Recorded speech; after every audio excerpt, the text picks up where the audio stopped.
ఈ లోకములో తండ్రి మనలను మరిచిన, తండ్రి మనలను మరిచిపోయిన, తల్లి మనలను విడిచిన, ఈ లోకంలో మన అనుకున్న వారు ఎవరైనా కూడా మనలను దూరం పెట్టిన, ఆకాశమందున్న యెహోవా మనలను హక్కున చేర్చుకోబోతున్నాడు. యేసుక్రీస్తు ప్రభుల వారు మనకు తోడుగా ఉండబోతున్నారు. ఆమేన్.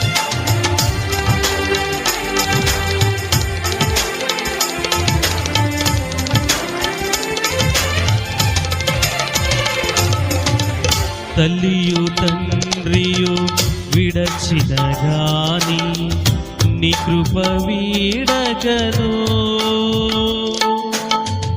తల్లియు తండ్రియు విడచిన గాని నీ కృప వీడగను.